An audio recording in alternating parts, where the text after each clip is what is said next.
बिस्मिल्लाहिर्रहमानिर्रहीम। अस्सलाम वालेकुम नाज़रीन किराम, मैं राय गुलाम अली आपकी खिदमत में हाज़िर हूँ। कार साज वाक़या जो कल कराची में कार साज के मकाम पे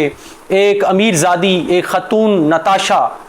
जिसने अपनी प्राडो के नीचे 5 से ज़्यादा लोगों को कुचल दिया था, उसमें थोड़ी सी आपको अपडेट करते हैं। आज अदालत में जो बातें हुई उस पर बात करेंगे और आपको ये भी अपडेट करेंगे कि नताशा जो अमीरज़ादी है, जो एक पाकिस्तानी मारूफ बिजनेसमैन की बीवी हैं, उनकी गाड़ी के नीचे आके जो शहीद हुई एक तालिबा आमना, जिसका नाम है आमना आरिफ, और उनके वालिद साहब इमरान आरिफ, उनके बारे में अपडेट करते हैं कि वो आमना वो क्या करती थी, क्या पढ़ती थी, क्या काम करती थी, वो भी आपको डिटेल से बताएंगे। और ये भी बताएंगे कि जो मौसूफ़ा जिनकी गाड़ी के नीचे आके ये सारी अमवात हुई, ये शहादतें हुई, वो ख़ातून कितनी कंपनियों की डायरेक्टर थी। और सबसे बड़ी बात नाज़रीन किराम, आपको ये भी बताएंगे कि उस नताशा को, जो मैंने कल पिछली वीडियो में बताया था कि उनको बहुत जल्द या तो दियत के जरिए या तो पैसे दे के या नेगोशिएट करके निकाल लिया जाएगा, और उसकी राहें हमार होना शुरू हो गई हैं। उनको डॉक्टर्स ने जो है वो ज़हनी मरीज़ा करार दे दिया है। किस तरह हो सकता है कि 9 कंपनीज की जो है डायरेक्टर वो किस तरह ज़हनी मरीज़ा हो सकती है, इस पर बात करेंगे। सबसे पहले आपको ये बताते हैं कि आज अदालत के अंदर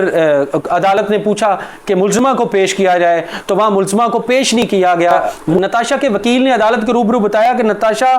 पेश नहीं हो सकती क्योंकि वो ज़हनी मरीज़ा है और वो इस वक्त जिन्ना हॉस्पिटल में एडमिट है, और उनका पहले भी, इस वाक़या से पहले भी उसका काफ़ी दिनों से ट्रीटमेंट जारी था, और वो अचानक गाड़ी लेके बाहर आ गई, और गाड़ी जो ही बाहर वो लेके आई है तो फौरन ही थोड़ी देर बाद ये वाक़या पेश आ गया। नाज़रीन किराम, सबसे बड़ी बात जो है वो ये है कि पाकिस्तानी डॉक्टर्स जिस तरह बदनाम है, पहले वो डॉक्टर्स जो ख़ास लोगों को ख़ास तरह की उनकी मनपसंद रिपोर्ट्स तैयार करते रहते हैं, करके देते रहते हैं, वो फिर वही जो है रवायत दोहराई गई। और इस दफ़ा फिर या तो फिर नताशा का पैसा बोल गया, या तो गुल अहमद कंपनी का पैसा बोल गया, या फिर यह क्या बात है कि एक वो खातून जो अपनी पराडो निकालती है और 5 बंदों को गाड़ी के नीचे कुचल देती है, और चंद दिन पहले वो बोर्ड ऑफ डायरेक्टर की मीटिंग अटेंड कर रही है, जिसमें वो बैठी है, जिसमें वो अशाश बशाश मीटिंग को अटेंड कर रही है। लेकिन ये कैसे हो सकता है कि एक खातून जो है वो अभी हाल ही में पहले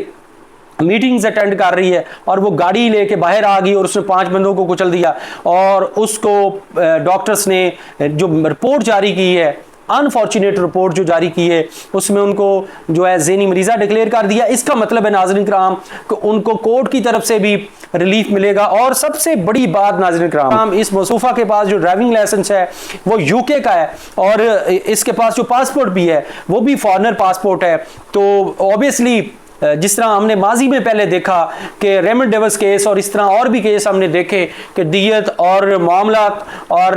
बड़ी खुश उसलूबी के साथ जो है वो फैमिलीज़ को जो है वो टैकल कर लिया जाता है, अच्छे तरीके के साथ उनके साथ नेगोशिएट कर लिया जाता है, पैसों का मामला करके, लेन देन करके, तो ये मामला जो है बयान दिलवा लिए जाते हैं। बहुत से वाक़यात पाकिस्तान की तारीख में पहले पढ़े हैं।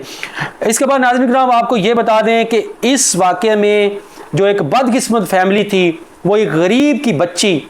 जिसका नाम आमना आरिफ था, वो जो बड़ी मुश्किल से जो पढ़ रही थी, और उसके बाप ने पापड़ बेच के उसको पढ़ाया।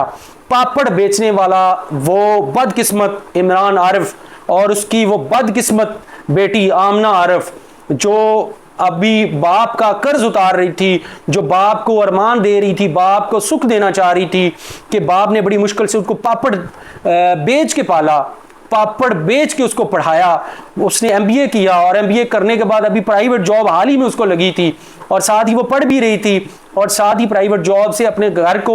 बेहतर करने की कोशिश कर रही थी, घर को सहारा दे रही थी। और उस बेचारी के ख्वाब चकनाचूर हो गए, और उस बाप के भी ख्वाब चकनाचूर हो गए, और दोनों ने इकट्ठे शहादत का रुतबा हासिल किया। नाज़रीन किराम आपको ये भी बता दें कि 9 कंपनीज, ये साथ आप स्क्रीन पे देख सकते हैं, इसमें जो है वो डायरेक्टर हैं, और कुछ में सीईओ हैं, और कुछ में ये जो है ऑनर हैं, आप कह सकते हैं कि ये तमाम कंपनीज इसी की, नताशा की हैं। जेडीसी और अली शेखानी की तरफ से, अली जफ़र जेडीसी के मालिक जो हैं, उनकी तरफ से जो है ऐलान हुआ है कि हम इस फैमिली को अगर सुप्रीम कोर्ट तक भी जाते हैं तो हम इनको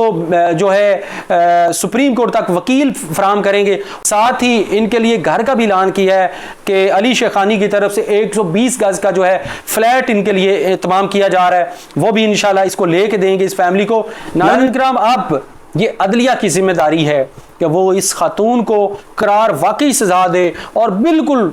किसी तरह की कोई रियायत नहीं मिलनी चाहिए और इस खातून को करार वाकई सजा मिलनी चाहिए। नाज़रीन किराम, अब ये अदलिया की बारी है, अब ये अदलिया का काम है। हमें उम्मीद है अदलिया से कि वो बिल्कुल मेरिट पे फैसला करें और इस खातून को करार वाकई सजा दें। अब तक के लिए इतना ही। मुझे राय गुलाम अली को दीजिए इजाज़त। अल्लाह आपका हामी नासिर हो।